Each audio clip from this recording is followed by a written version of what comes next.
It's tough to follow the secretary, so we'll do our best. Good afternoon, everyone. I'm Mark Atala, part of ONC, and I'm grateful for everyone being here today. Just to start off, grateful for Sam, Carl, to put this together. Thanks for all the work that went into this, and the ONC team. Mitch Cheney's here. I know she put a ton of work into this, so grateful for that. Just starting off, the session's titled "Building the Bridge from Today's Barriers to Tomorrow's Systems." I think what the secretary just outlined, and more broadly, I think we all hopefully share the same thought. The care that's delivered by you, either through your systems or through what you've enabled, is really the most human of care. So between mental health or substance use disorder, someone's struggling. And I think that the systems that are built are designed to bring down those barriers that people are faced with. Really, either they've created them through their choices and what they've done, and then the addiction that they've suffered. And so I think this question is, how can we help build bridges for them to not suffer? And so with that, we know that we have a broad set of people here between payers, providers, EHR developers, technologists, to really help talk about how can we build systems that really do work for people as they struggle.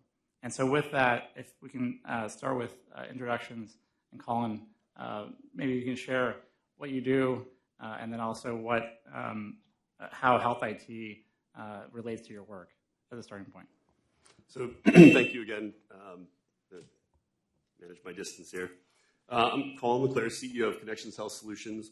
We operate urgent and emergent psychiatric facilities as an alternative to an ED visit, a psych inpatient admission, or a trip to jail. And so the idea is the level of care that we provide is a step above an inpatient level of care. It's more acute, it's more emergent, but the modalities are similar. And so what makes us special and what makes our results so unique is that we're providing multidisciplinary psychiatric care immediately. So if you think about the day in the life of John Doe, who's having a psychotic episode, typically that patient waits 10 to 12 weeks for outpatient care, decompensating the entire time. Finally, they can't wait. They go to the ED. The ED is really not generally very well equipped to handle a high acuity psych patient. And so that patient will be put in boarding. They'll get some treatment in boarding, but typically it's just a holding pattern for an inpatient stay. They'll finally make it to inpatient care. The reason that our readmission rates are 30 to 40% better than inpatient care is not because the care that we deliver is that much better than inpatient care. It's probably pretty comparable. The difference is they didn't wait 70 days to get there. And so it's all about immediacy of access to a multidisciplinary care team. And then the second element is that we operate exclusively in value-based contracts. So we take accountability for the outcome, which I do think sets us apart in some important ways. So we're on the hook for making sure the patient doesn't readmit, that they get back to longitudinal care, and that we're coordinating all of their social supports, their medical supports, and really swinging through the ball, seeing that patient back to ambulatory care, making sure that they stay there is a critical part of our model. One of the things that I am an evangelist for, excuse me, is value-based care. This is a kind of a lifelong pursuit of mine, first on the medical group and multi-specialty side, now in behavioral health. And moving to value-based care requires some data fluency that just doesn't exist in fee-for-service medicine. In order to take longitudinal accountability for a patient, you need to be able to track their movements throughout the system, from everything that happened before they arrived at your front door, and then everything that happens afterwards, and concatenating all that data from all those disparate sources, from lab and from the ERX and the outpatient services that they accessed, and all the hospitals. It's an impossible task unless, one, you have an integrated system, an HIE and some other supportive services that brings it all together for you, or you're like us and you're just forced to. We had to go out and do this ourselves because we were on the hook. We had responsibility. So what we're here to talk, or what I'm here to talk about today, is not every organization and provider in behavioral health is equipped or capitalized to do what we've done, but we're working with them every day. When we send patients to them, we have to trust that they're going to do the right thing. We don't have great data to determine whether they're really high quality or if they're low quality. Are they really efficient or are they not? We don't know. We have to learn through experience, and we'd like to move toward a model, a world where all of those providers have an EHR. We have interoperability set up so we can trade information on these patients in real time. They have a longitudinal view, the same longitudinal view of the patient that we have. The coordination is tighter, the communication is tighter, and then you now have an environment where all those other providers can take the same level of accountability and responsibility for the patient that we do. They can actually take responsibility for an outcome because they can measure the outcome and they can see the whole patient experience. So that's what we're really excited about talking about today. And we'll see. Thanks, Colin. Kevin, please. Good afternoon. There's a distance that you got to get exactly right. Perfect. We're going to turn yours off, otherwise there's There we go. My name is Kevin Malott. I'm with NetSmart Technologies. We are an EHR provider. We focused for over 5 decades in human services. We started in the substance use disorder space and focused in mental health, and then over the last decade in the post-acute space. I first want to thank everybody on behalf of all the technology providers here for the feedback session today. There's been a lot of input, and we think it sets the stage for a lot of what's possible. Part of what we get excited about, I love hearing Colin's enthusiasm, since our organizations work together, familiar with it. There is so much more than just the EHR, and I know sometimes we use that broadly for what we're talking about when we say technology. But we at NetSmart are deeply focused on interoperability, not just for the sake of sharing, but actually putting data to meaningful applications and supporting the workflows that are going to take place whether we help them or not. So how do we use that in a meaningful way? And on care coordination, which was a good theme to see out of the last session, where that's different sometimes, certainly than maybe what the EHR does, and it's a broader set of services and people involved than the classic straightforward delivery of services with one person treating another person. And so I imagine we'll have a chance to talk about that. And then over the last several years around bringing AI into behavioral health in ways that are impactful, that are responsible, and that help us get past what some of the challenges have been for the last decade or two around making technology a positive impact in the delivery of services. So we're very excited to be here. Yeah, thanks so much, Kevin. sitting back. Thank you very much for the invitation to speak. It's a real honor to be here and to represent Amazon Web Services. My name is Dr. Roland Illing. I'm the Chief Medical Officer of AWS, academic interventional radiologist by background.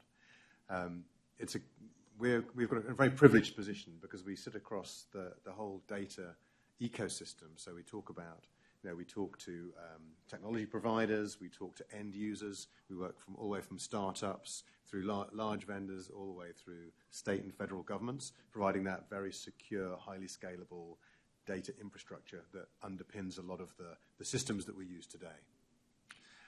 Our aim is to improve the access and delivery of person-centered care, really accelerating the digitization and utilization of healthcare data at scale in a highly secure environment. I look forward to talking more about how we're doing that and how we're aiding interoperability by working with many of the players around the table today. So thank you very much. Thank you. Please, Sarah. Good afternoon, and yes, thank you for this invitation. I'm Sarah Steverman. I'm with the National Association for Behavioral Healthcare. We represent inpatient and outpatient providers in 49 states and Puerto Rico. We kind of run the gamut from inpatient, residential, to partial hospitalization, intensive outpatient programs, opioid treatment programs, as well as outpatient services and telehealth providers as well. We are excited to be here. I'm excited to be here because our members have really, been grappling with issues related to how they can demonstrate their value to, especially patients, I think first and foremost, but also to payers and other providers in their communities and their communities at large. So I'm excited to be part of this conversation and look forward to discussing how, as end users of EHRs and IT, they can be at the table. Thanks so much. Dr. Snyder. Thank you so much. So I'm John Snyder. I'm an internal medicine physician, first and foremost, but I also serve as the Chief Data Officer for the Health Resources and Services Administration, or HRSA, which is an agency within HHS. I'm also the Acting Director of HRSA's Office of Planning, Analysis, and Evaluation. I'm really grateful for the opportunity to join this really great session today to represent HRSA and to share our agency's viewpoints on this important topic. For those who are not familiar with our small but mighty agency, HRSA runs an array of programs that provide healthcare to people who are geographically isolated and economically or medically vulnerable. HRSA may not have the name recognition of CDC and CMS, but we run really important programs like the Health Center program. We support the nation's organ donation and transplantation network. We support poison control centers, home visiting, and Head Start. A slew of rural health programs, including telehealth support. So health IT is really the source of much of our agency's most valuable data assets that provide high-quality data critical to our work, ensuring that our federal investments are accountable and meaningful and improving patient and population health outcomes. Thanks. Thanks for being here. Nate, please. Sure. Good afternoon. Here we go. My turn now. Good afternoon. I'm Nate Tatro. I am with the Innovation Center at CMS. CMS, as Dr. Oz likes to call us, the payer. And the payer sounds like the next hero in a Marvel movie. And that may be appropriate because CMS, as you all probably know, is the largest payer for behavioral health and substance use disorder services in the country. Within the Innovation Center, I work on our Innovation in Behavioral Health model, now in model year 2. So we have 3 recipient states who are currently onboarding practices to participate in our model in cohort 1. And just for the viewers at home, cohort 2 applications are open, and you can get that at our website. The work that brought me here over the past 15 plus years is I've had the privilege to work for several national provider and patient advocacy groups, including the American Psychological Association, American Psychiatric Association, and Mental Health America. And I worked for them all on health IT policy, going back, starting with meaningful use up through the current iterations of the quality payment program. So the perspective I bring comes from working with hundreds of psychologists and psychiatrists and those who lived experience of mental illness and their use of technology. And I'm really looking forward to this conversation today. Michelle, please. Hi, thanks for having me today. I'm Dr. Michelle Durham. I'm an adult child and addiction person, working clinically still and practicing virtually for a lot of my patients that I'm seeing. So I'm here first and foremost, I think, as a clinician, but my other role is at the Meadows Mental Health Policy Institute. At the Institute, I'm the Deputy Chief Medical Officer. Meadows really is a policy and programs in that intersection. So how do we bring what we see on the ground through different programs that we're doing both in the state of Texas but also nationally, and bring it to policy and make sure that it's rooted in evidence, but also that people, it's sustainable. A lot of what we've talked about earlier today, and a lot of people have said this, a lot of systems are doing a lot of EMR integration, the technology's out there, but what we're seeing on the ground is that people have a really hard time then putting that into practice in their day-to-day clinics. And that's a lot of the work we do at Meadows. And so I'm interested in the discussion today, but I'll elaborate too more on what we're seeing day in and day out. Yeah, thanks so much for being here, Dr. Durham. Tim, please. Hi, everyone. I think I got the distance just right. I'm Tim Platts. I'm a software developer at Epic, and specifically the R&D lead for our behavioral health module. So I work a lot with customers, clinicians, industry stakeholders to kind of understand how can we inform the development that we're doing in the future to best support patients that are receiving mental health care, substance use treatment, as well as the clinicians providing that care. It's a space that is evolving so rapidly, especially with generative AI recently. We're seeing so much movement, so much potential that we're unlocking here that is really exciting. There's a lot that we can do to improve access and outcomes for mental health, and I think Secretary Kennedy mentioned a number of things that we're thinking about too in terms of how we can apply the latest and greatest technology to this area.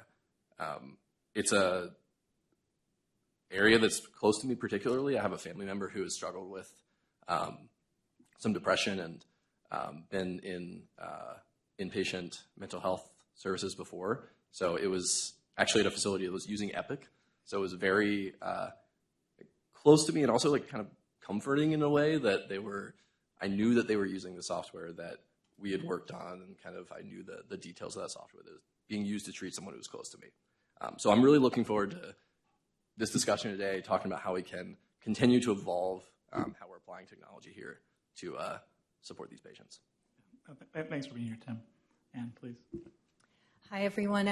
I'm Ann Santifer. I work at the Arkansas Department of Health, and my primary role is to run the operations of our Health Information Exchange, which we call it SHARE. We think we have the best name. But with SHARE, our goal is to connect providers. So we connect to EMRs for hospitals, for clinics, behavioral health. We are also bringing in emergency medical services, or EMS. We are bringing in Division of Children and Family Services, foster care information, social determinants of health, prison clinics, the local health units, the free clinics that the health department offers, essentially just going around and connecting and aggregating data from wherever someone could be receiving care. And then we share that information back with the patient's care team. We share with the health plans, and then we share with public health. Right, the health department needs a lot of data from providers. So if we can offset some of that and direct them to use the Health Information Exchange, we're hoping to reduce that burden on our provider community. I'll just say that my title is HIT Director. That's how HIT relates to me. But I'm not an IT person. My background's in quality and value-based care. But we knew, just like Colin said, that if we really were going to be successful in value-based care, data had to come along with it. So I was asked to serve in this role. So I'm glad to be here. Thank you. Yeah, thanks, Ann. Cher is also a great name, so appreciate that. Please. Good afternoon. I hope I'm in the right distance from the microphone here. I'm Matt Muma, representing another part of the payer community. I'm with the American Benefits Council. I'm an attorney by trade, and we are a membership organization that represents over 200 of America's largest employers, as well as service providers in the provision of employee benefits, including health benefits. So I am excited to be here on the panel today, and I'm excited to hear the discussion. Yeah, thanks so much. So we're obviously joined by an amazing group of people. So between federal partners, EHR developers, technologists, providers, payers. So really grateful, that you've all made the choice to come here, because we couldn't have this conversation without you. So I think with that, we'll probably follow a trajectory, starting first with the federal partners, talk through some initiatives of what we're thinking about on the HHS side, and then really move towards to value, I think, as a final conversations part of this, and to really hammer home how can the systems themselves deliver for people. And I think hopefully that makes logical sense to everybody here. If not, we can be agile and make changes based on where the conversation goes. So I'll first start with Nate in terms of where CMMI, thinking about how value that CMS can unlock and around EHR adoption, around really what excites you around health IT and the models that CMMI develops. Maybe a little bit of background on what how CMMI thinks about different incentives, and then how health IT really is used to unlock those incentives and enable those incentives. Sure, yeah, and it's going to be hard if you were here this morning, we had two excellent roundtables that really delved into similar discussions. It's going to be hard not to repeat the excellent points that have been made by, I think it was Congressman Kennedy, who said that you may have heard these points before, but you haven't heard them from me. So I will take a page from his book. But to your question, that question, it almost sounds like a two-parter to me, right? So we can think about the current state of EHR adoption and how we can use it to overcome existing barriers to care and promote innovation in healthcare delivery. And then at the Innovation Center, because we are forward-thinking, innovation is in our name, we can think more about the future of EHRs and what they want them to do in order to really incentivize innovation in behavioral health. And we've heard this recurrent theme of the history of this process over the course of this meeting, stretching back, like I mentioned earlier, to ARA and to high-tech, and the beginning of the adoption of EHRs to the quality payment program and the promoting interoperability performance category. And we've seen, of course, payment and incentivizing being tied to the incentivization of the adoption of EHRs. Because ultimately, what the secretary, and tying to what the secretary just said a few moments ago, is we want the information to follow the patient from across the healthcare ecosphere, from care setting to care setting. And because if they don't, the providers are not getting a complete profile of the patient in front of them. So the biggest barrier that EHR holds the promise to addressing, which we've been saying now for many years, is to break down these care silos that we see in healthcare. And part of what we're doing at the Innovation Center is, we are mandated to test models to work toward that goal, and then, of course, centering that goal around different payment systems. So, for example, in the Innovation Behavioral Health model, we are working toward the ever-present goal of moving from volume to value and adopting value-based payment and value-based care. And using EHRs is one piece of what we're doing within IBH. So, like I said, we're in model year 2, and part of my role is twofold. We're conducting a high-level health IT needs assessment across our 3 recipient states to determine their current state of interoperability, their adoption of, and the robustness of their health information exchanges. And then, as they bring on board these practices who will also participate in the model, both on the Medicaid and the Medicare side, offering these practices a small bit of infrastructure funding to address the fact that they were left behind in previous federal incentive programs to adopt certified electronic health record technology, number 1. Number 2, to begin to connect to their state health information exchanges. And something that folks may not know is not every state has a public health information exchange, right? So that's going to be a challenge both financially for the states, as we're seeing coming in, and also a challenge for the practice participants who are going to be participating in the model. And part of what we're doing to use that technology to move toward value-based care in the IBH model is more of a reverse integration model of care. So we heard earlier, of course, everyone is pretty familiar these days with in the primary care setting, collecting behavioral health information and inputting it into the EHR, and then hopefully having that information flow across the healthcare ecosystem.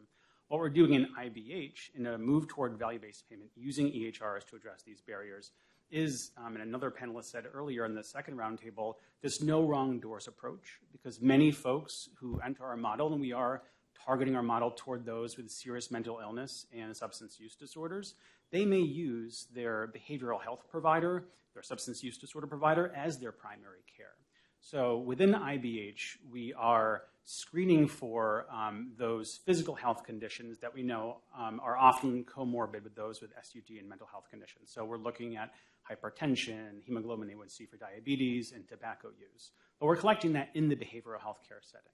So as we're making that a model requirement, we're supporting them in adopting the technology that's going to make that possible. But that's almost old hat at this point, right? That's what we want EHRs to do, and that's what they've been doing in some form or another, to some degree or another, since the Meaningful Use program.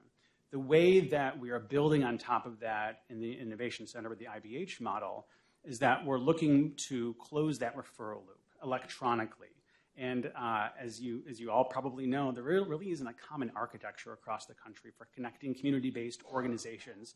And it was said, Congressman Kennedy said it on the first panel, looking at issues like employment services, housing, food insecurity, having that data digitized and flowing into the EHR on a data dashboard so that those bits of information are included in decision-making, in the electronic clinical decision-making that has to be done. And all that being tied, of course, to our Medicaid payment approach on the state side, and then direct from CMS in the Medicare payment approach.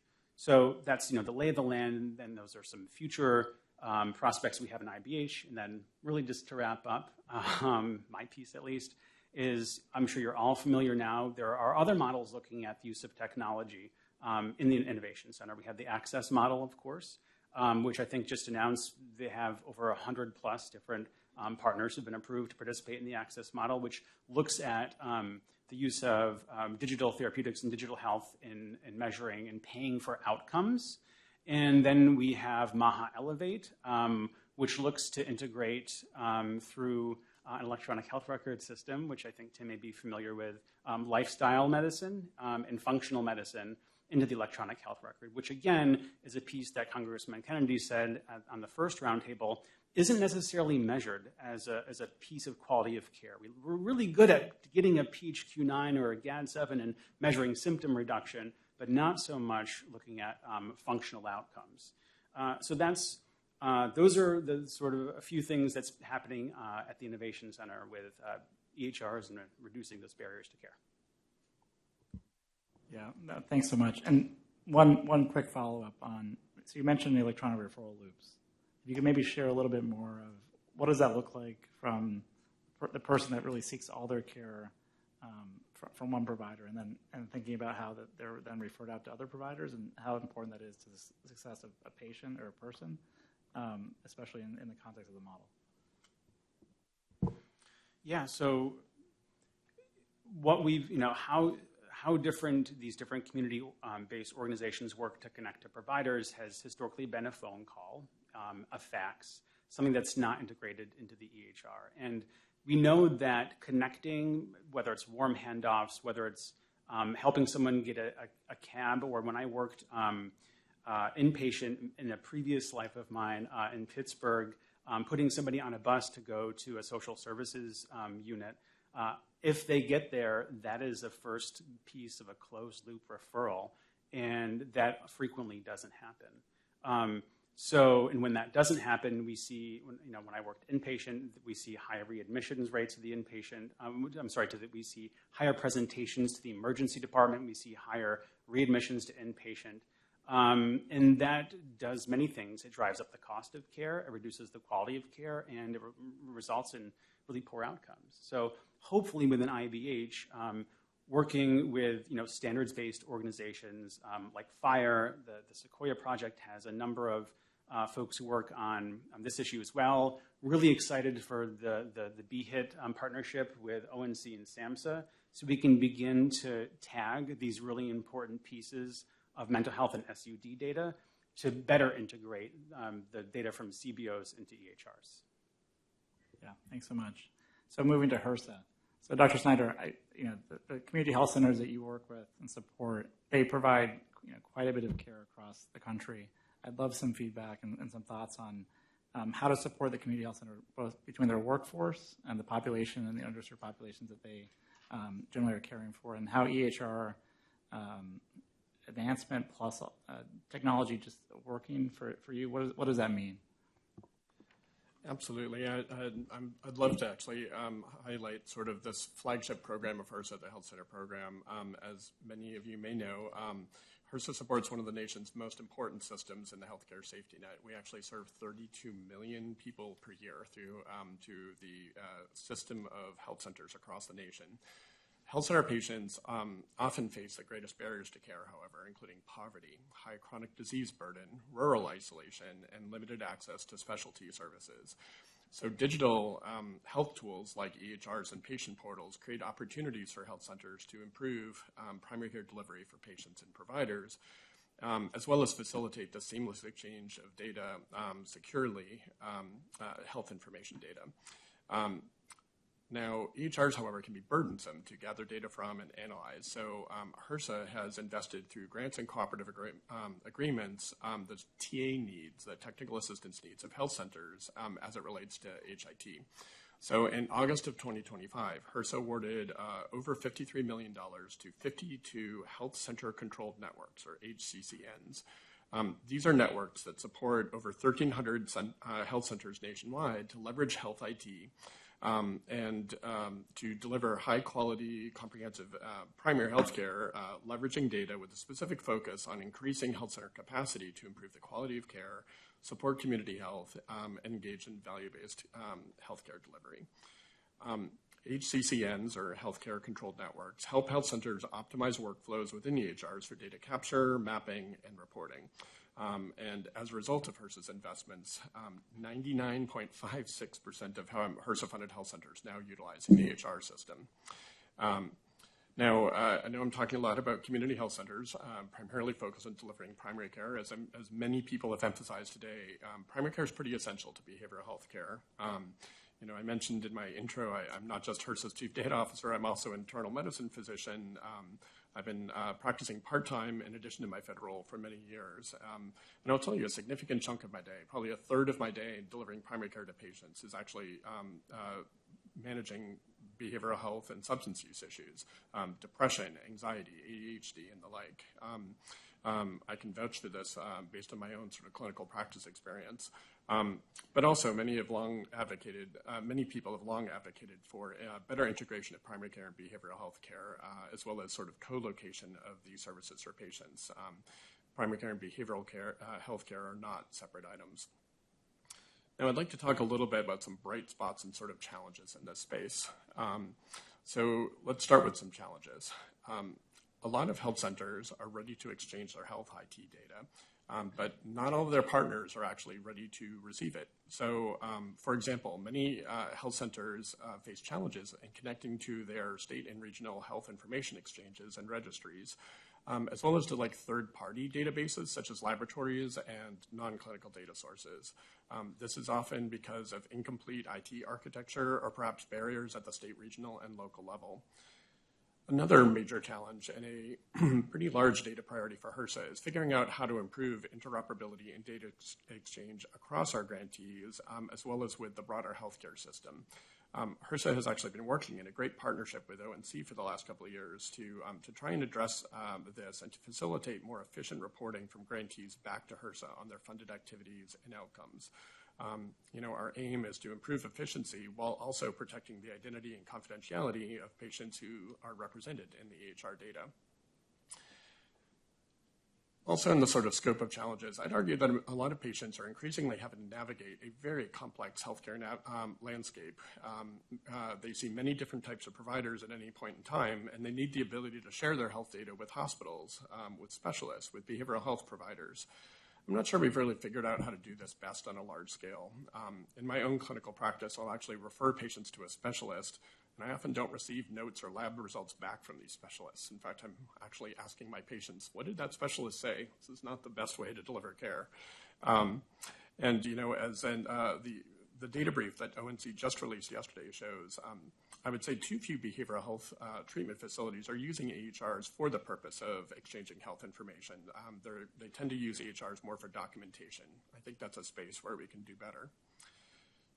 So I talked about challenges, but I want to highlight a few bright spots. I would say the healthcare system nationally is entering a period where advanced analytics, automation, and emerging tech like AI will play a larger role in supporting clinical decision-making, as well as operational efficiency, and the health center system is no exception. Looking ahead, one of the most important opportunities lying before us as the administrators of the health center program at HRSA is data modernization. Health centers generate a tremendous amount of clinical data. The real opportunity lies in, I think, translating that information into actionable insights.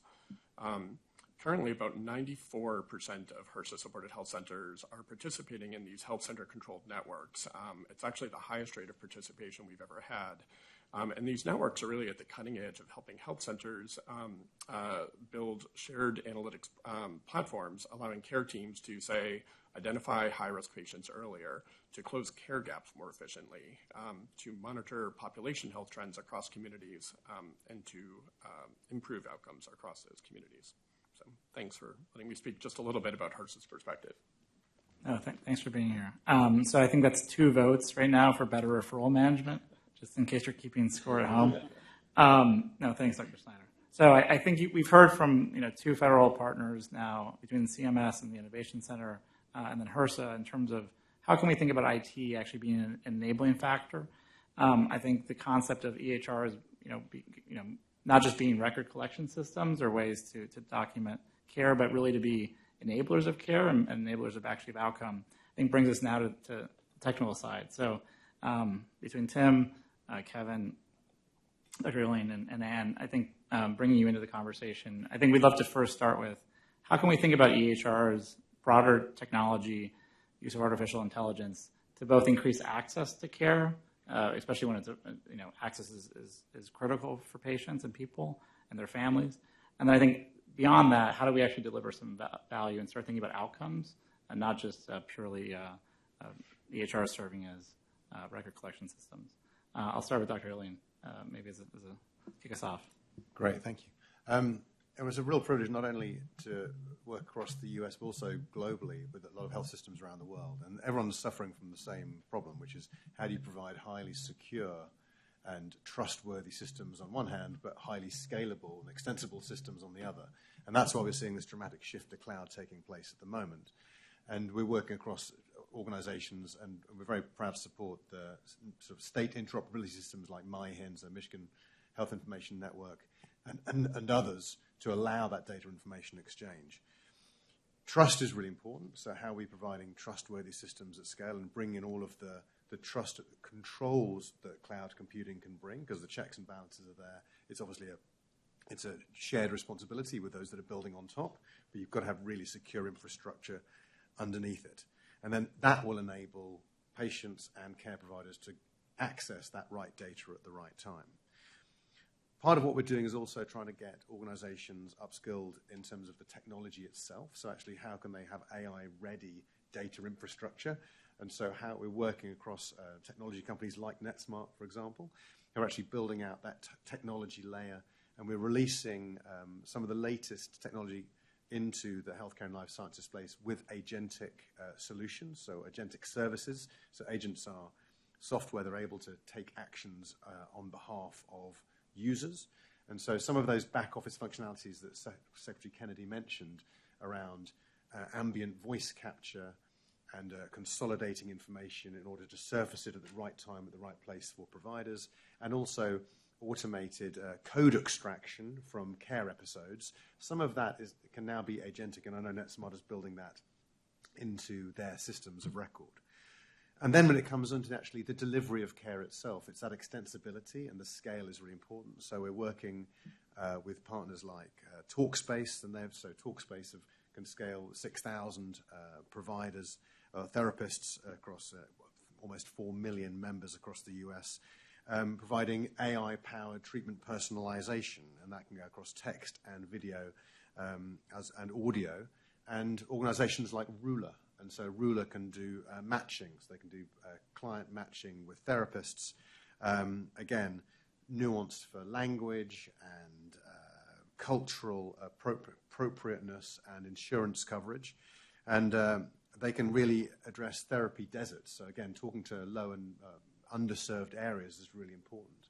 And we're also building out some technology to connect these things together. For instance, Amazon Leo, you may have come across, it's the low Earth orbit satellite network we're launching that will hopefully enable access to remote and rural areas with high-speed broadband internet that will enable some of this technology to actually get to the end users. So hopefully we're acting across all of the layers, both from infrastructure to scale to technology providers to providers themselves.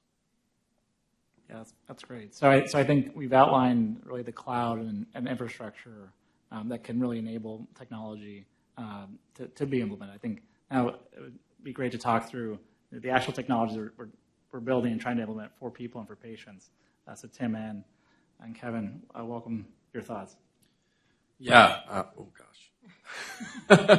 I think on the access front, I think technology has really shifted how we're thinking about getting care to patients. We did a really interesting analysis across Epic customers since COVID of the usage of telehealth across a bunch of different service lines. And of course, everything spiked up during COVID across all service lines. And then we saw somewhat of a decrease with most service lines post-COVID, but the one that had the smallest decrease and really stayed almost in line with where it was during COVID was mental health services.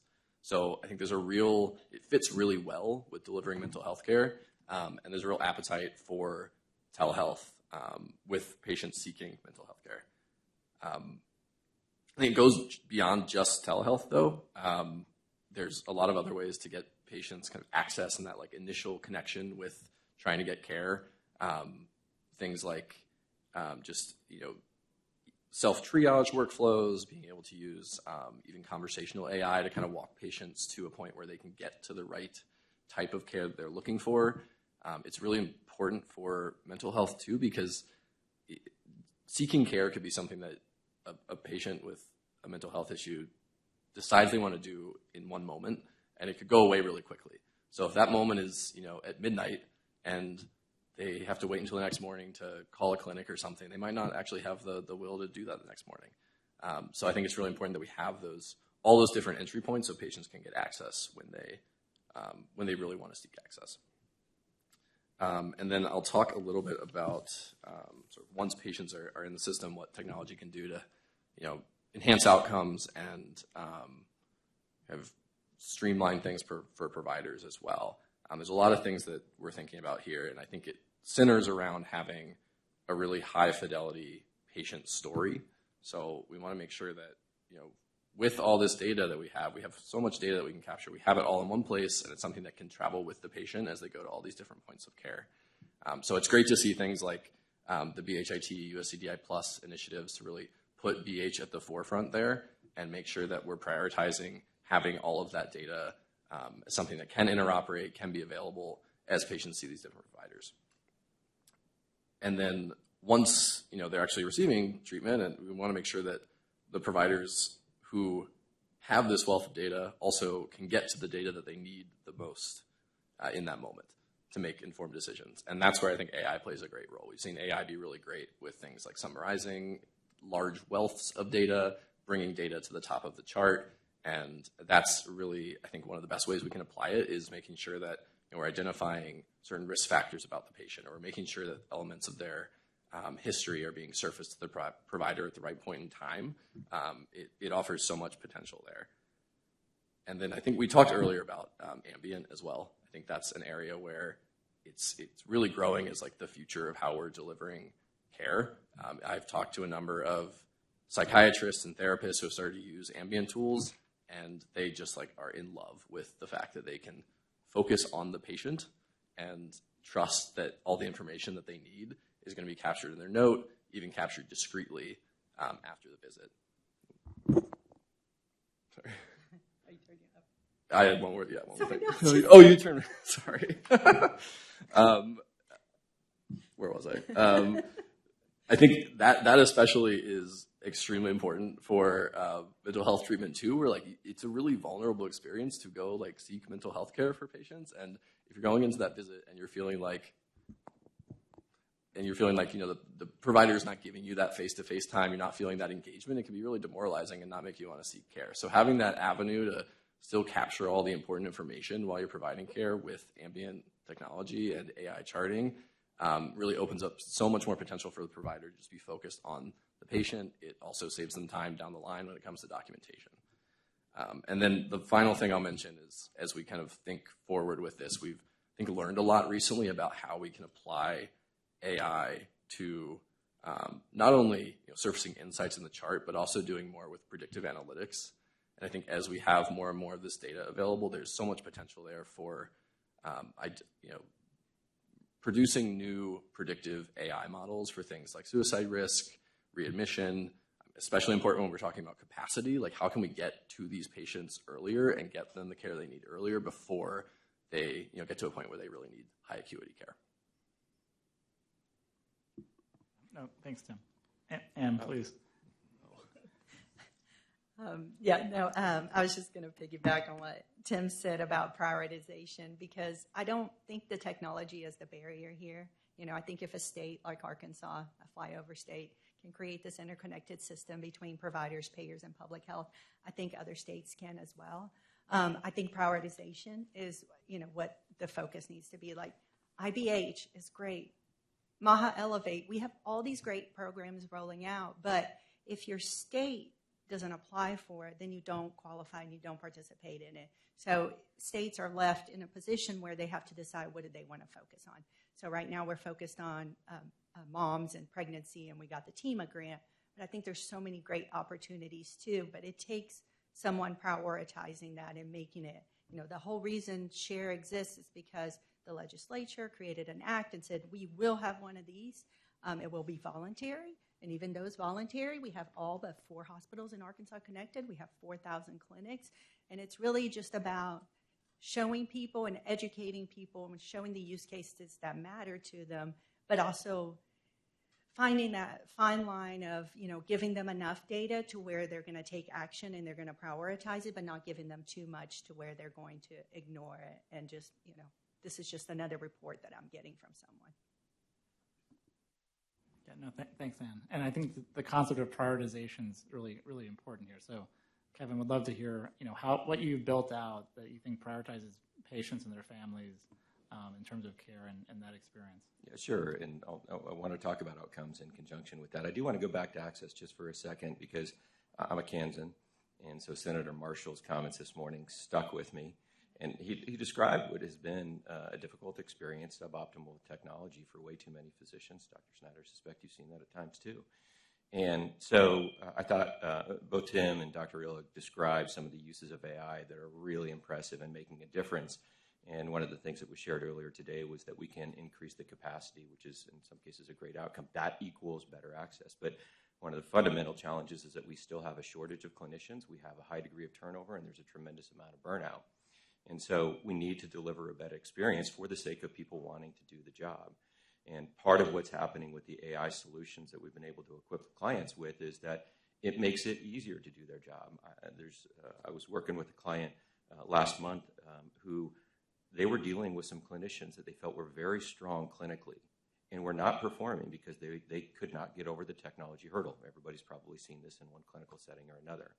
And we're giving them tools now which lowers the barrier of entry for somebody who may be sitting at a lower tech floor, and now they're performing at a high level. They had an individual on a performance improvement plan and took off. And so there's a little bit of irony, but it's a good place to be where now the leading edge technology is taking us to a place where the barriers created by technology, which we all own, but we've created by trying to recreate a paper chart first, and then by saying it's great that we have all this data. Let's keep asking for more.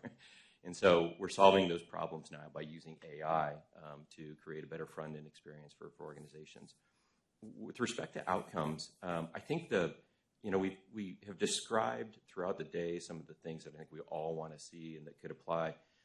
If we could all get there at a national level in unison, it would be amazing. And we've got quite a journey to get there. But one of the sub-themes today, I think, has also been that there are a number of programs that are having successes. And so much like Ann suggested around if we can do it in Arkansas, we need to look at what's working. And so I want to share one that's working, I think, very well, and technology has played a big role. The state of Missouri is, in the behavioral health world, some of you are likely familiar with what's gone on there. There was what started as a health home initiative, ultimately became really wrapped around CCBHC, and has created a tremendous impact on the consumers in the state. And I'll share a little bit about what we've done with technology to make that work very well. Two main things. Number one, equipping everybody in the state, all the community mental health centers, they are all CCBHCs, with a common care coordination solution. And so there's a recognition, number one, that is different than what they do in the rest of the services that we provide. We heard Ashley from Centerstone talk about that as her first job. It's different, and the technology need is different. And so what that's ultimately made happen is in that function, we are all capturing the same data across everybody. So did we get to a true national standard? No. Were there lots of healthy debates? There are and continue to be. But we got there where we're capturing comparable information, and it's in a single system, so it's all stored in one place. And then secondly, it's around data analytics. So there is a data platform that we built. The Missouri Behavioral Health Council, a number of you are familiar with them, have sponsored this. And it is creating a centralized data platform where the data from the care coordination platform and from everybody's EHRs are aggregated. But it's also bringing in payer data. Medicaid data is flowing into that. The MCOs are flowing into that. This fits with some of the things that we're talking about. So we can now correlate data across a large population, the entire state of Missouri. We can look at claims data as well. And the kinds of things that are happening are, number one, we've got common data sets so we can have common measures. And you're looking at that both at a state level and individual providers. How am I doing relative to my peers? There is a baseline that has been established. But the other thing that we're doing, too, is saying we can go find gaps in care because we're not just talking about the EHR data, comparing it to claims. Who is or is not receiving services? Where a payer has an expectation, a provider has an expectation, and there's gaps in the data, let's compare those to see if there's actually a gap in care as well. And then finally, that is becoming the basis by which everybody is deciding where do we need to go invest next, and everybody is at the table, so that's done as a group. Are there still healthy debates? Yes. But those technologies have allowed us to get past some of those hurdles, which otherwise is a Herculean effort. And it's really many of the things that we've talked about today, but it's done on the scale of a state. And we're doing that now in other states like Kansas, Alabama, West Virginia, and there's even the initiative from SAMHSA, which we're very excited about, to pilot a data platform. That's equipping both these at the state level, whether that be policymakers or whether that be the association or individual organizations, to go determine what are the things we need to prioritize and that we need to go focus on. So we're excited about all of those efforts, but I think that there are a lot of examples that we can take microcosms of what we're talking about and apply those to populations that are meaningful, but not having to solve it across the entire country. Yeah, no, Kevin, thanks so much. So I think moving to bring in really the rest of everyone that's here. So between payers, between providers, and associations, I think you have a magic wand now. So you have everyone here around the table. The questions on what should everyone prioritize that would give us the biggest impact, I think would be really helpful to hear. Happy to start, Colin. I think you probably have thoughts from the value-based perspective, but I want to bring everybody into the conversation. So many thoughts. So, yeah, I have an opportunity. I'm going to go through my shopping list. First, I think we do need a meaningful use program for behavioral health. We missed the boat a few years ago with not including behavioral health. I think I vaguely understand why, right? It's 42 CFR and all the privacy concerns, and sure, we need to get past that. I think when we look around our ecosystem of providers, the ones that are the glue that fill in the white space for the patients, not the inpatient providers, they all have an EHR. Not us, we have an EHR. The outpatient, for the most part, hit or miss, but most of them have an EHR. It's all of the social supports and services and coordinators, all the people that actually manage the patient, the glue in between all of us, no EHRs. So that's a big gap in our visibility into what the patient experience is. The work that they're doing is critical. Often it doesn't have a CPT code, it's a Z code or a J code or something else, but they don't bill for it because it's grant funded, so they have no reason to have an EHR. There's really no incentive for a lot of those providers to have an EHR. They don't have to bill. And as a result, they don't have one, and there's just these big gaps in the kind of the continuity of the data. So I think the only solution I can think of is meaningful use. Hopefully a little bit less administratively burdensome, but nonetheless. So that's one. Sorry, I'll try to move faster. Interoperability standards, I think, are exactly the right thing to do, right? The work that the US CDI Plus is doing is like spot on. Patient consent and commutable consent is a big issue, so I'm really thrilled to hear that that's being worked on. Ending information blocking generally, I think is pretty critical. We don't see a whole lot of this, but it comes up enough, and sometimes it's an interoperability problem. Sometimes it's, I think, EHRs are reluctant to try to accommodate every single API in the world, and so, understandably, there's some blocking. We need to resolve that. I think the result is, though, that, what we'll do is find that there's, better data liquidity for these patients. Everybody is reading from the same song sheet. We all have a more longitudinal view of the patient. We can all coordinate and communicate more effectively. I think what we'll see is better clinical decision making. And I think maybe most importantly, and back to my value-based soapbox, it will actually allow providers to take real accountability for the patient. They can see outside of their walls. There are not blind spots anymore. You can actually tell a provider, whether through carrot or stick, you are now responsible for the outcome. And they can't say anymore, how could I be? I can't see anything else that's happening outside of my walls. No longer true. I think it will create a system of accountability that just becomes part of culture. And this is at the core of it. So I think we're doing a lot of the right things. Love to see meaningful use. Yeah, thanks, Colin. Sarah, please. I think to pick up on what Colin was talking about, a lot of our members have a kind of a push-pull between quality, kind of trying to track quality at the individual level and then reporting at the aggregate. And this is something that you all know better than I do about, but when we have regulatory and payer requirements where we have to be, we being our inpatient and intensive outpatient providers, have to be reporting at the anonymized data, those data are needing to be reported on and held in a different way than what could be clinically meaningful. So I'll give you an example. The inpatient psychiatric facility quality of reporting program has new patient experience survey requirements. And those data need to be sent to CMS, and they need to be anonymous. And all of our providers have been collecting patient experience survey for years and years and years, and they really use it in a very meaningful way for them to know, which unit is doing a good job, which nurses are doing a good job, to be able to incentivize good performance, to identify gaps in performance and identify clinical units that need help or perhaps are not staffed properly.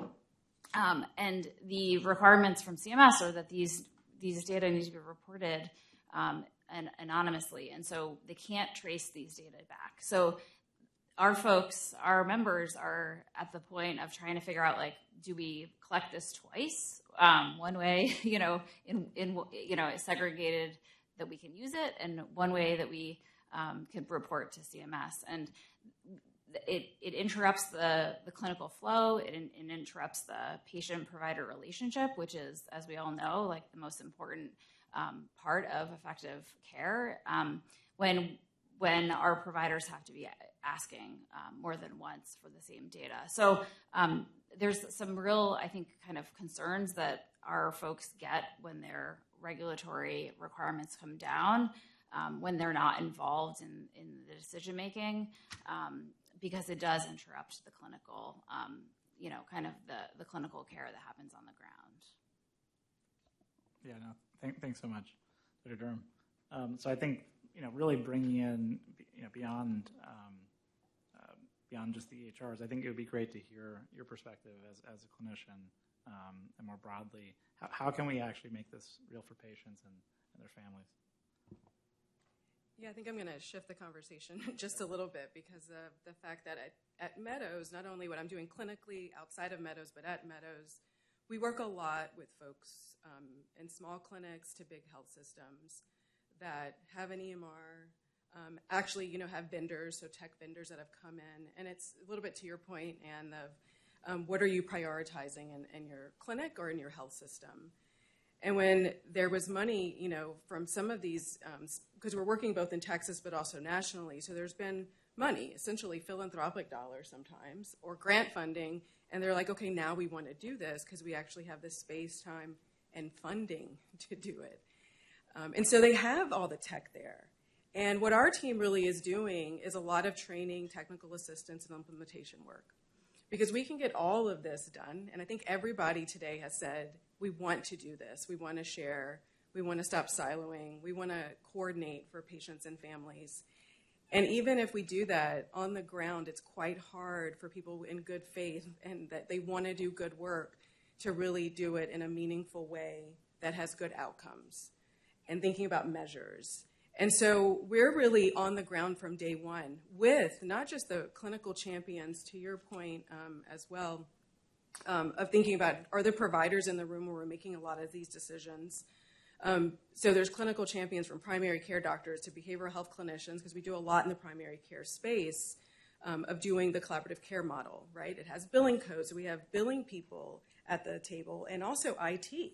And really thinking about, as a team, how are we going to make this work in this, maybe a clinic with a pediatrician or an internal medicine or family physician seeing 2,000 to 4,000 patient panel, versus a health system, which is a very different thing to look at, but also need that on-the-ground technical assistance. And we're not going to get anywhere. We can have all of these things work, but I think we do see and firmly believe that you need funding, though, for that implementation support at the beginning. Even if you want to add a behavioral health clinician into a primary care clinic, you're going to have to pay. You're going to have to pay for them for those first 6 months to a year until they start becoming sustainable. We have a whole model of thinking about the pro forma, and if you're an FQHC versus a clinic that maybe has a lot of privately insured versus someone who sees a lot of Medicaid and Medicare, when will you see sustainability? When will you not need more grant funding to make this work?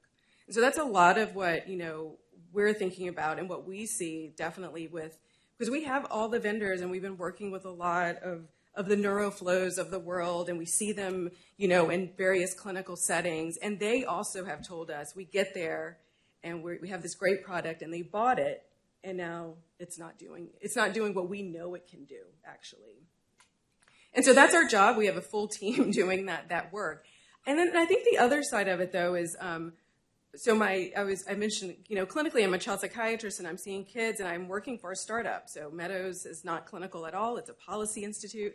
But in my other job, we also have an EMR and I have the Mira. That's what they're using in this particular program I'm working with. And I don't know if I should say this in front of everybody and being recorded, but I always don't go look at the data because it's another system that I have to click 3 more boxes and I have a full caseload that day.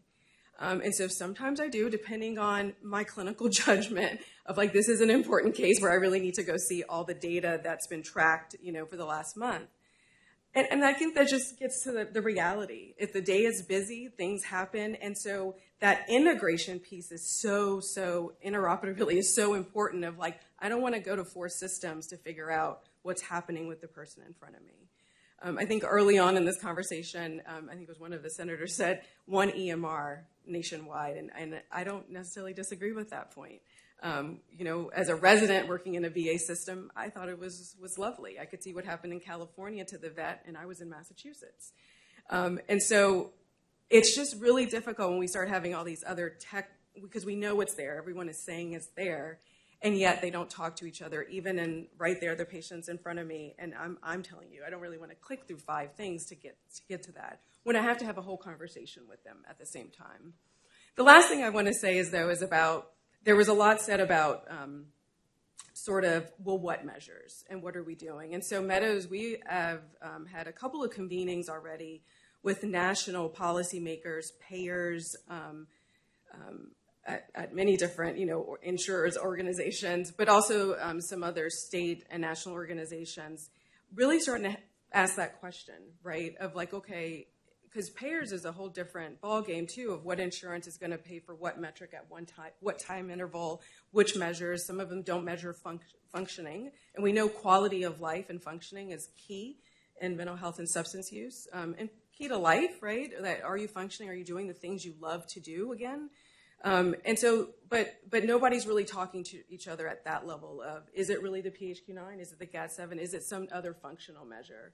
And so we are trying to form a consensus statement at the national level with Meadows really leading this and thinking about at least what would that look like? Because there's not enough information out there on what is, or what are 1 or 2, what are the things that we are going to measure for good outcomes for people ultimately. That's fantastic.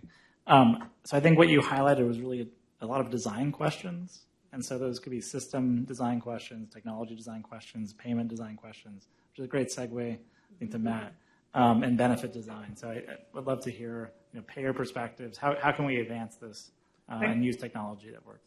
Thanks, Mark. And thanks, everyone, because this is a great forum for thinking about all these different issues. And I'm going to take a step back as the lawyer to the payer community here and to talk about how for the employers, for America's employers, it's terrifically important that their employees and dependents get high-quality care. We hear more and more from employers wanting to facilitate their employees receiving value-based care and the best possible care. And to the extent there are barriers between providers and payers speaking to each other and capturing the right information, that makes it harder for employers to facilitate their employees and their dependents getting the best possible care. And we hear over and over again that behavioral health is one of the big drivers of cost and something that employers want to get their arms around to both get better outcomes to their employees and their dependents and drive down costs. And listening to all this conversation today, I could think of it coming kind of along 2 different tracks here, maybe more than that. There's a legal track and then there's a tech track. And on the legal side, one thing we're really focused on are breaking down barriers, getting people care when they need it, and getting data that's useful to the payer community. I've been heartened to hear a little about telehealth today. We were really supportive of recent legal changes that made it easier for patients to access telehealth and for payers to pay for that telehealth. That can be terrifically important when people are having a mental health crisis. But I'd also like to echo what Colin was saying about sometimes we have information that's not legible in the system. And if things aren't being coded properly and things aren't being communicated back to the payers properly, then payers won't pay for them or won't know the value of that care. And so what I'm hearing is sort of a need for ongoing discussions like this and ongoing collaboration like this to communicate between the different stakeholders here, between employers and the plans, TPAs or issuers who provide the administered actual benefits, and then providers, in communicating what has value and providing that data in a way that's useful so that ultimately payers are paying for things that drive good patient outcomes, and interested parties like employers can facilitate their employees and their employees' dependents getting the best possible care, which ultimately will drive down costs and make this country healthier.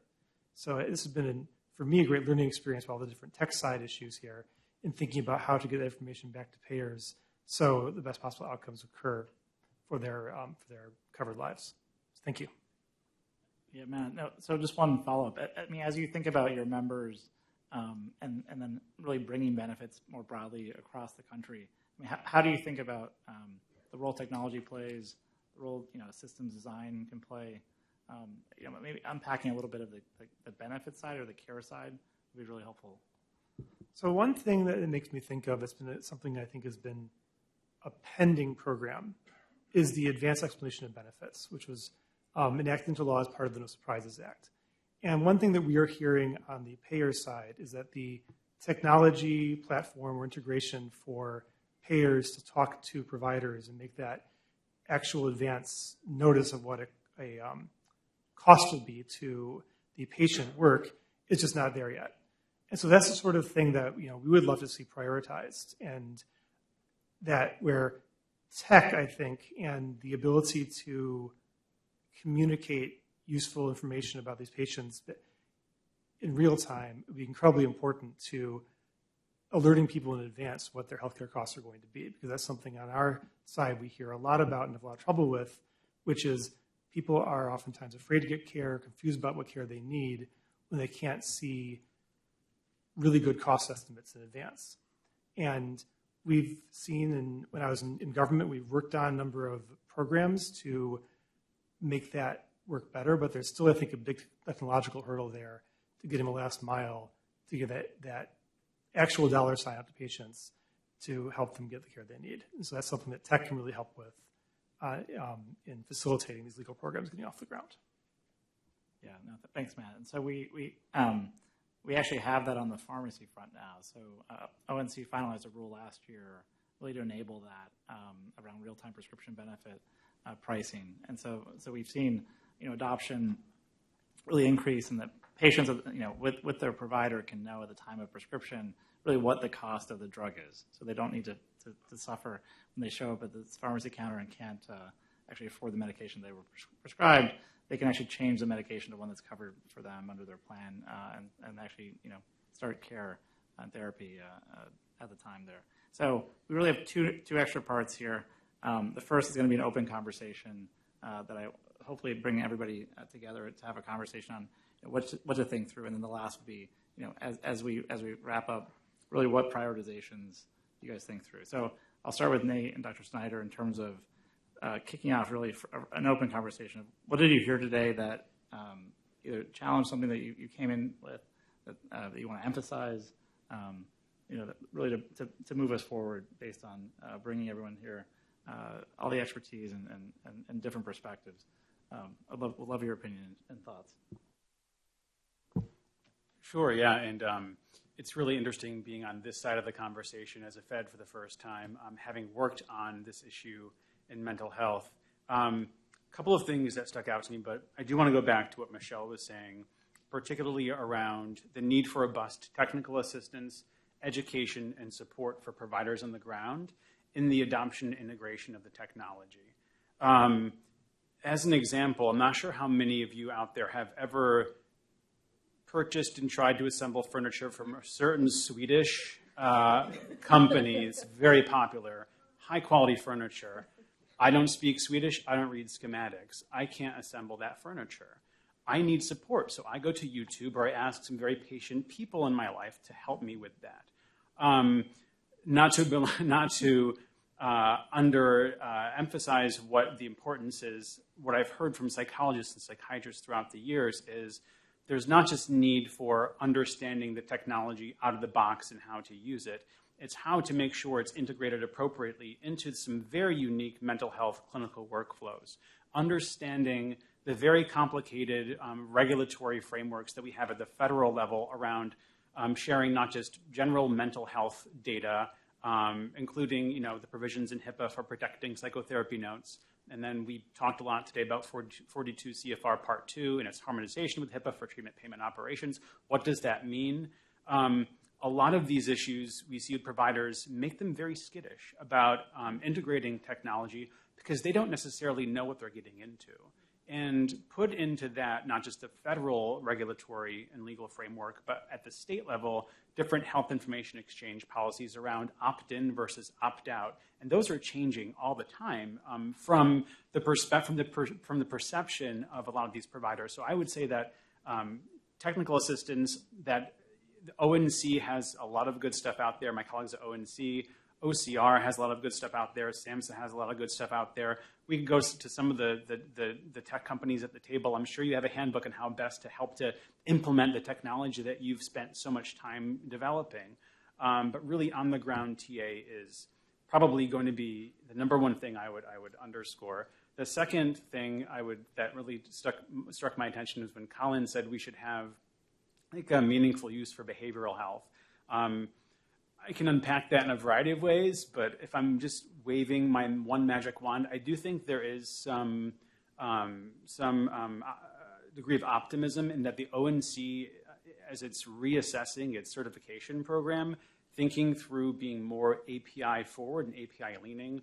What does that look like for non-providers' use of technology and the use of FHIR APIs to begin to connect some technology collecting information from these community-based organizations or social workers, non-medical providers, and having that data flow into the EHR. I think that could be an opportunity as well.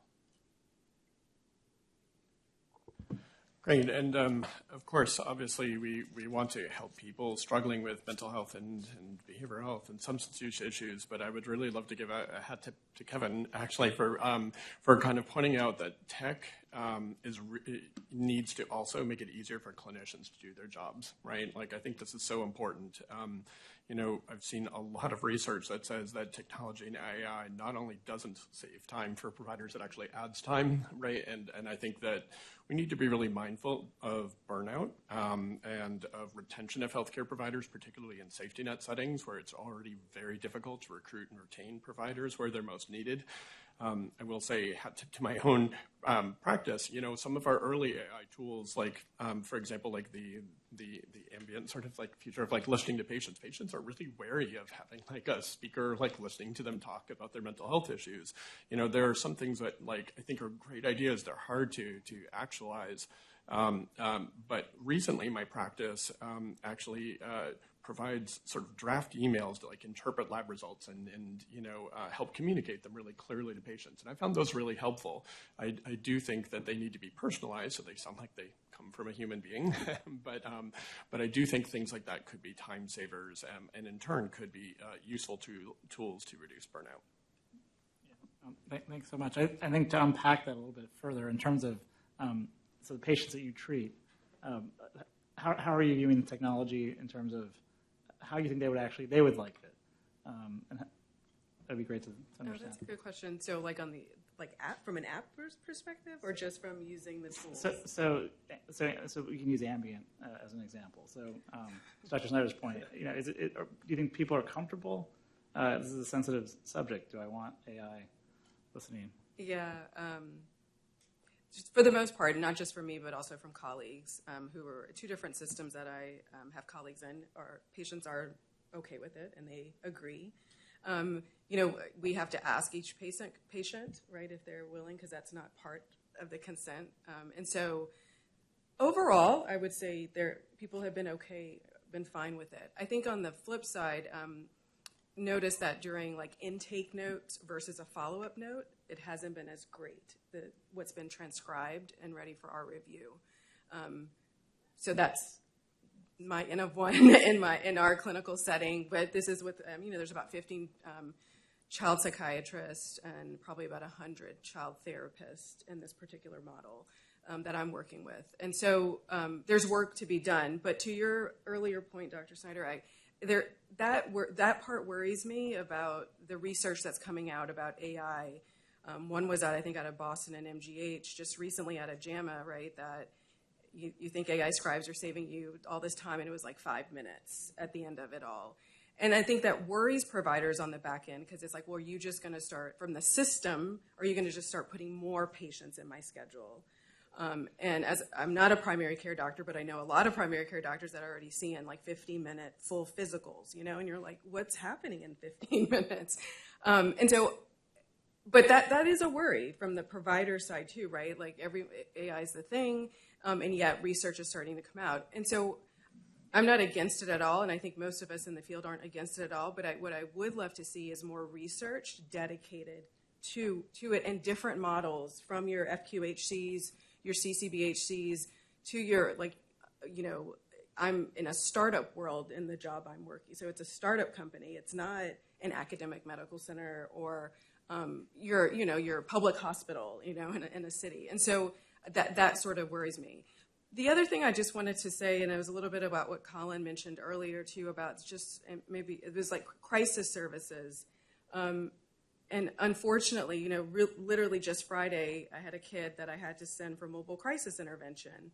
The mobile clinician goes out, and the only way I found out is because mom told me later. They came and they went and they said, she doesn't need to be hospitalized. And I'm like, wow, there was no one called me, and I'm the one who thought that she should go in to an inpatient, that she needed a higher level of care in that moment. And that literally just happened Friday. Then no one called me. Then I'm searching around. Then mom gives me a call again. So mom is the care coordinator. And that it should not be happening in 2026, right? We really need to have systems of care that coordinate with each other, that maybe that's where I want to get like a text or something, like your patient has just been hospitalized. But that the parent who is scared and frightened, just like that kid, is everyone's sort of freaking out because it's a crisis and she ended up being hospitalized, that, we don't see how, that's how I would love to see more connection happening in that care coordination piece. So I really know what's happening with my patients, and maybe, less of, the AI scribe for me. I feel pretty efficient in my notes, but maybe I'm just giving myself a pat on the back. But those things are important. I think, having providers at the table thinking about it in real life, what's happening. And on the flip side, I do think that integration and really coordination, that anything, where do we innovate in that space? And if it's there, how do we get it to more spaces? So welcome other thoughts in terms of across, what did you hear today, even including now? So AI is here. AI will continue to have more of a role. I think the question on how do providers adopt it, luckily you guys are all sitting there, and then Tim's over here. So I think maybe some conversation on what does this look like in terms of bringing providers on and actually enabling them to offer better care to the patients that they want to see. I'm very happy to jump in. I mean, in terms of the things that surprised me or kind of interested me about this particular conversation, I think the discussion about new models of care is really important, and some of the points about how you can deliver things differently, and then how we can lower the technical barriers of entry to those things. And I think making the technology disappear into the background to make it so easy for both patients and providers that it doesn't become a technical burden on the providers themselves to try and use these new things is actually make it really, really easy. And we've seen that adoption, the technical adoption, by baking it into the technical platforms like NetSmart, where they're across NetSmart, for example, that have adopted that ambient scribe technology and some of the care consolidation, the records consolidation tools. The adoption has gone up by 275% with all of the clinicians that are using it across NetSmart. So I think we're seeing a real uptake of clinicians by adopting that technology. But it's also, as you say, also how you can get patients to be stewards of their own care. And it shouldn't be parents that look after their own children, but it should be easy. And again, we're fully supportive of the HHS push for AI, and cloud adoption more broadly to enable people to manage their own care. And I think the tools are now getting there. And I think we're at a real pivotal point where we're putting care really back into the hands of individuals, mediated through proper consent and all of those tools as well. So I think we're at a very exciting time. Yeah, I mean, Dr. Durham, to hear you describe the experience you have, I think it resonates with those of us who think about how do we deploy this in a meaningful way. And Dr. Elling put it very, very nicely. I mean, we have, through AWS, the ability to go build these in really impactful ways. But I do think, Mark, there's another part of the question, and that is that there is the barrier of having the technology meet the moment, equipping the individuals using the technology to get the most from it. But the other part of it is, in this space, there remain meaningful economic barriers to adopting it. And so I think about programs like what Nate's representing. It's great to hear him talk about IBH, but I think a couple of things. Number one, this program that has the potential to be groundbreaking is that because health IT is one of the core pillars of that, and we need more of that in some of the programs that don't have that as a piece of it. But second, we dramatically underfunded it. We're of the view that we should have another $140 million in that program to really extend the potential benefit of what we think it could be super impactful. But then third, we've also got to be specific about how those dollars can be used. We need to create mechanisms where we can reimburse AI behavioral health use cases. It is, in the absence of meaningful use for behavioral health, because we don't have it today, we need to go find those targeted programs that have prioritized technology, fund them properly, and then ensure that we're capturing the use cases for AI that can be the most impactful in the next couple of years. Yeah, I would add from a provider standpoint, we're actively involved in AI deployments. We use NetSmart as our core engine, and then we supplement where needed. And all of our AI initiatives are focused on cutting admin costs, in particular around clinical support. So, the number one chief complaint, I think, since the beginning of time from clinicians is I spend way too much time documenting and redocumenting, rereading. It's painful. It's one of the primary sources of burnout. So we now use ambient scribing. We use an MA-led kind of interviewing solution that takes the physician out of it at the beginning, and they come in and read the notes and ask follow-up questions. And we're adding all these little efficiencies. But the one thing that we do struggle with, Michelle, this is to your point, I think, is how do you redistribute the found resources? And I think we're at the very beginning of this. We're ahead, I think, of most providers in the behavioral health space, and we're really struggling with it. And I think providers are going to need this guidance. I think it is okay to recapture some costs. We need to find a way to pass on lower costs to the customer. We need to find a way to reduce the cost of care. So it is okay to recover some of that cost. But you also have to give clinicians time back, right? So they don't spend 20 minutes with a patient. They spend 25 now, right? And then you want to be able to create more room for other initiatives that you couldn't otherwise afford now. So how do you redistribute the benefit of AI so that everybody in this sort of chain wins? It's not, use AI, get 20% efficiency, and then have physicians do 20% more work. That's not going to solve your problem. So we're struggling with that. I think it's something that we're going to see as a major trend as people get more involved in AI projects, and this is going to bubble to the surface a lot over the next couple of years. All right, I'll leave it at that and let others speak. But no, yeah, thanks, Colin. So I've got 10 minutes left as a group. I think if we can maybe go around, I'll start with Matt first. Really talk through prioritizations. So really concretely, what should we focus on? What should we be thinking about that would have the biggest impact really today and then in the coming years? I think hearing everyone on the panel talk about this is really bringing home to me that we need to make a priority perhaps to my mind as a practicing attorney, the sort of small bore but really important care coordination tech that would prevent what happened with you, Michelle, where the doctor recommending something is not looped into a treatment, because that can lead to exactly the kind of care problems that employers would rather not pay for. The second thing to be related is that I want to put a plug in for patients in collaboration. Sometimes I think the provider and the payer community wind up feeling antagonistic. But something that this conversation is really bringing home to me is that a lot of just like on the regulatory side or the payer side, on the provider side, making technology work and making processes work better takes time.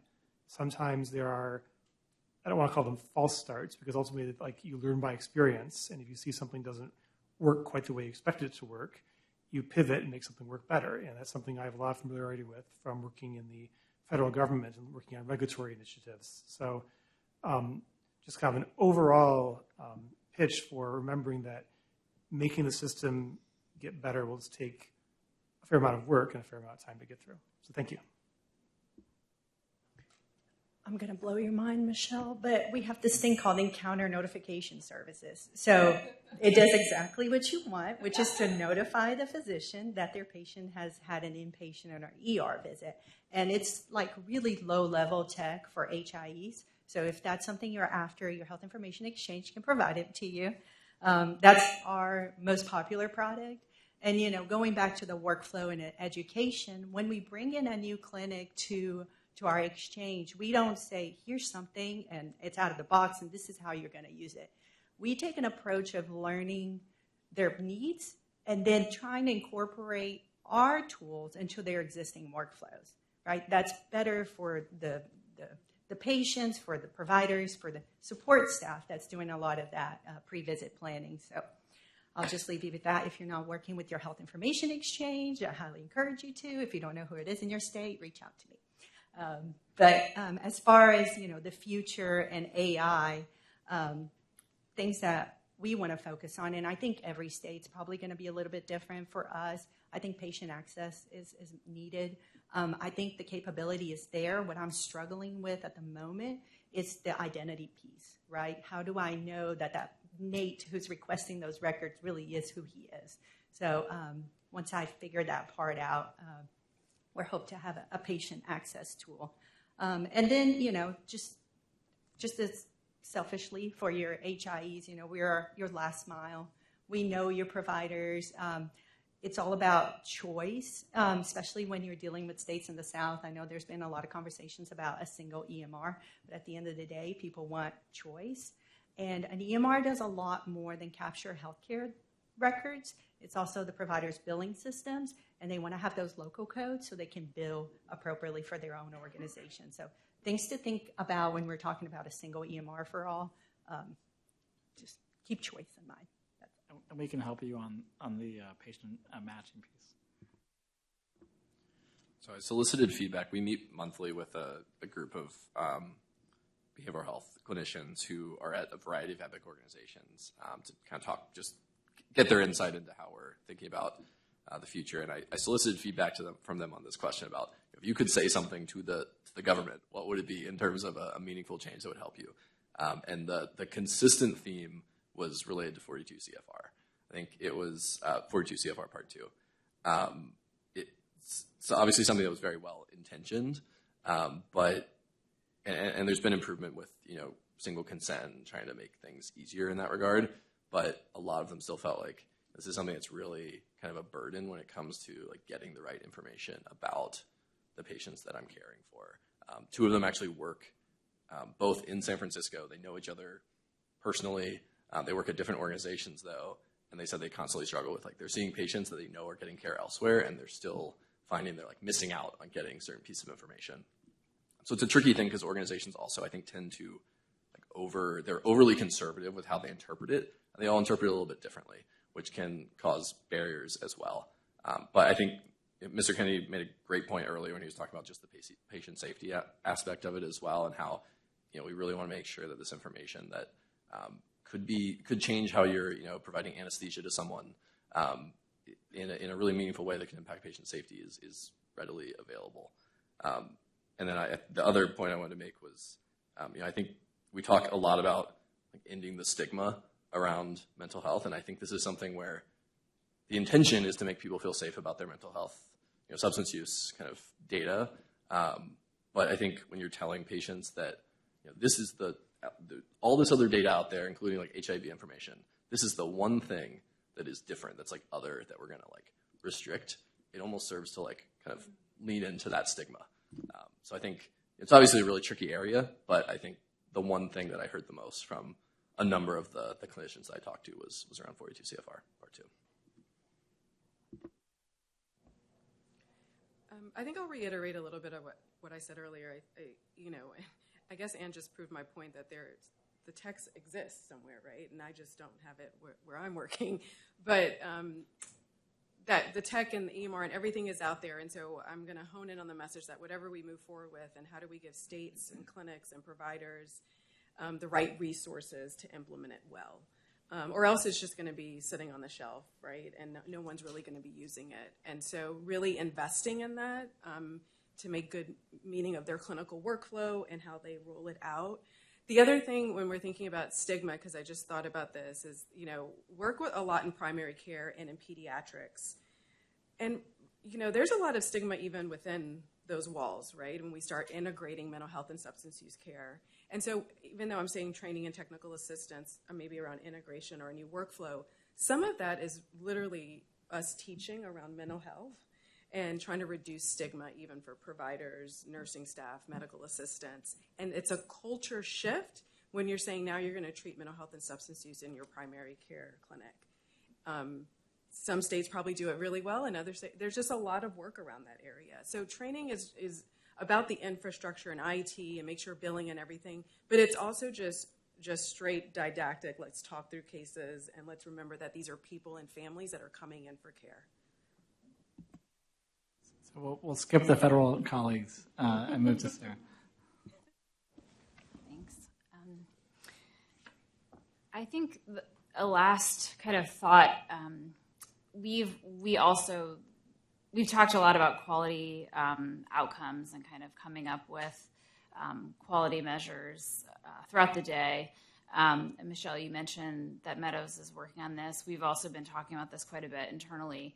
And one thing that keeps coming up is that we have, today we've been talking about behavioral health, we've been talking about mental health and substance use, but we're really talking about a lot of different things, kind of clinically, how they present, and across acuity and across levels of care, treatment looks different. Like we've talked a lot about sort of the physician and the patient in a session, but a lot of the care that gets provided is provided in group settings, is provided non-clinical care, right? That's sort of case management and family support. So I think we have to get to the point of identifying some universal quality measures and quality outcomes that we can track and kind of use as our North Star as we're evolving these systems. But we also have to kind of understand the complexity of the patient population, the complexity of the whole system, the different levels of care, and even across ages, right? Like we're talking about adolescents to the entire lifespan, and just all of those complexities make it more difficult to navigate. Not that we can't and shouldn't do it, but I think it goes to the point that many of you have made that we have to have all of the stakeholders at the table to kind of come up with a system. Because what I've heard all day is that everyone has kind of the same goal of improving care and improving quality. So.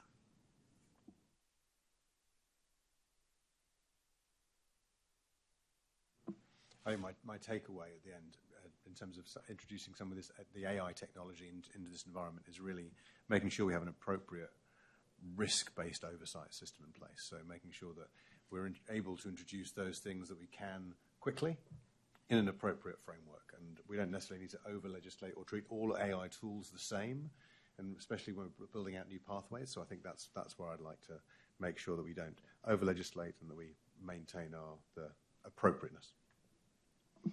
Seconded. I already asked for $140 million for IVH, so I'll make a more modest ask at this moment. Just thematically, I think we need to make sure that we consistently lean into the things that are working. And one example of that is the CCBHC program. It may not be perfect, but it is highly impactful. I shared with you an example of how we're using technology to support the CCBHCs in Missouri, and they have been able to generate hundreds of millions of demonstrable savings. And so we've got to lean into programs like that. So I will make one specific policy request that's an example of that, and that is the CCBHC program continues to have a restriction on satellite sites. And that's not a restriction that we place in other programs.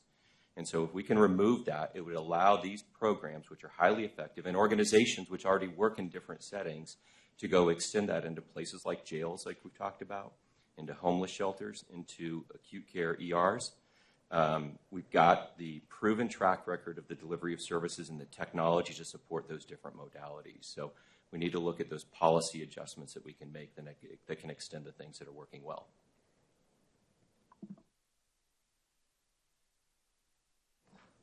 I guess my final thought is we all agree that the overall mission here is improved quality, improved access to high quality care at lower cost. I think we have an administration that's willing to make big, bold moves right now to get that done. And I think so. There are kind of two focal points. If I had to Pareto, in our organization, we tirelessly Pareto everything out, right? So what's the biggest impact, the highest ROI, least effort, and I think it's one, a meaningful regulatory shift and support toward value-based care in across Medicaid and Medicare for behavioral health populations. That means maybe some enforcement with health plans. It means creating kind of the environment and tools to allow that to happen, including interoperability and EHR use. And then it's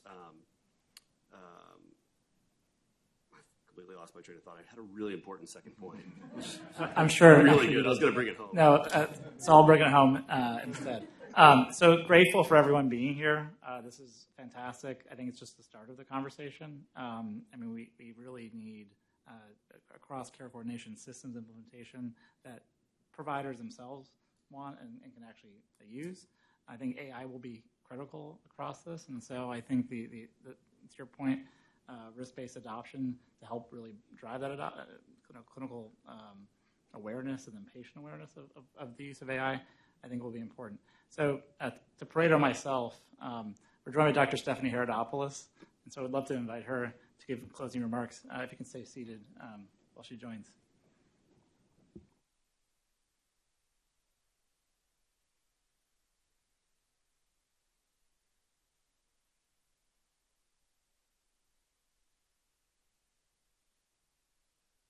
Am I stopping you from leaving today? Am I the last 5 minutes of a very long day?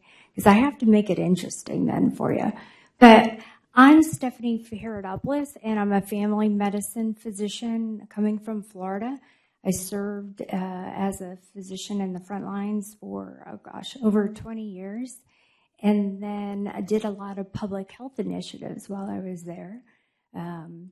We, most notably, I think that's most pertinent to the crowd that I'm speaking to today, is the anti-pill mill bill of 2011. Do you remember the Flamingo Express going down to Florida I-95 to all those unscrupulous physicians that were overprescribing narcotics in Florida? You remember all that. Well, that is where I think my probably public health entree started. At the time, the Attorney General was Pam Bondi of Florida. My husband was president of the Florida Senate, and I was on the front line seeing what was happening to families. And I had I couldn't, with my moral conscience, not get involved in trying to make sure that the anti-pill mill bill, which is multi-pronged, PDMP was one of them, do-outs. We didn't have that before 2011. So unfortunately, people could go doctor shopping or doctors could overprescribe and people were getting addicted and lives were falling apart, and we saw those ramifications. So with that said, I told my husband we need to get this done, and Attorney General Pam Bondi and I worked in the background making sure that we had the votes, and it passed bipartisan, unanimous, and it was really unusual for a policy to have such a direct effect in improving health outcomes on a granular level where it's saving lives immediately. And it really did, and if you look at the data, it really made a huge improvement.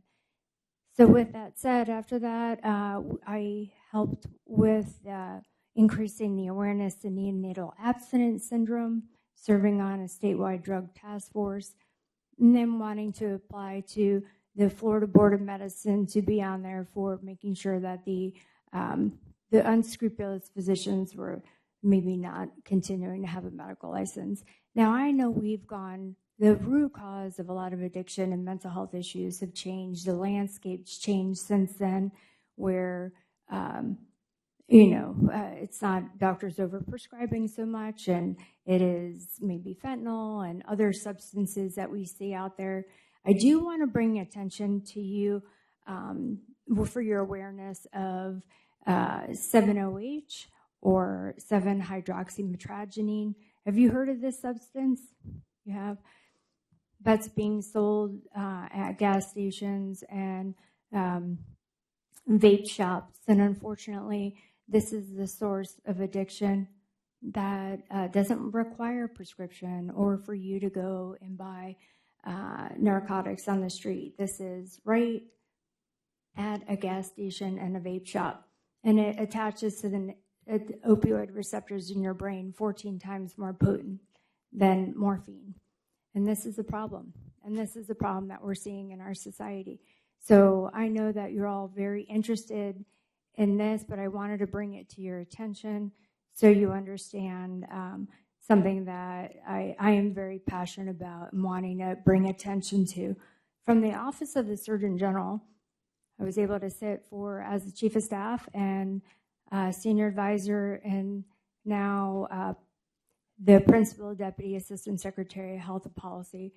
We have a megaphone to increase awareness and also some policy steer and grants that within OASH and collaborations or COAGs. So I welcome your ideas going forward in the future. I want to hear about how you think we can improve health outcomes with technology. And I have an open door policy. So whatever you think, I'm sorry I wasn't here all day so I can hear all the comments, but I'm sure between Sam and the good doctor, they can give me a readout of what possible next solutions are to improve health outcomes. So I welcome the input. I'm glad that there are so many states that were represented here today that did have some remarks prepared, but I thought I'd go off the cuff. It was, I heard Louisiana, Minnesota, Utah, and Ohio that exemplified this collaboration with HHS and seeking to innovate and partner at the state level based on local knowledge of needs. MRSS model presented by Ohio, which specifies a 60-minute response time for any person under 20, actually particularly resonated with me. And as the Office of the Surgeon General, it's tasked with the MAHA strategic report in addressing substance abuse issues among the youth. And MRSS undoubtedly will save not only money, but precious young lives. So as my public health career started in this space, I'd really love to continue it through the office. But through the close relationship with the Office of the Surgeon General and the Public Health Service, we're aware of the Public Health Service Officer outreach in the DC area, working with the DC Behavioral Health to address addiction and homelessness. Dr. Captain Nawaba does really great sessions in teaching people how to use naloxone. Once someone is identified with an overdose, she's taught over 10,000 people how to use it to save lives. I think that that's somebody that you can get in touch with and learn from. But anyway, we'd like to do data capture and share vital parts of our ongoing partnership. And as we move forward in the long overdue work of linking mental health and substance use care to chronic disease prevention and treatment, we will also need to evaluate the role of telemedicine and carefully examine the risks and benefits of some newer technologies, such as AI and chatbots. So I'm grateful for this coming together of state, federal, and private sector expertise, along with vital inputs from payers, providers, patient advocates, and other partners. Just to say, I'm going to finish with this: mental health is health, and the systems we use to provide and coordinate care need to reflect that. So thank you for your time today, and thank you for coming together for this roundtable that's so instructive to help make America healthy again and improve health outcomes on a community and granular level. Thank you. Yeah, thank you so much, Dr. Herodopoulos. And thanks, everyone. This concludes today. Grateful for everyone being here and hopefully continue the conversation. Thank you so much. Produced by the U.S. Department of Health and Human Services.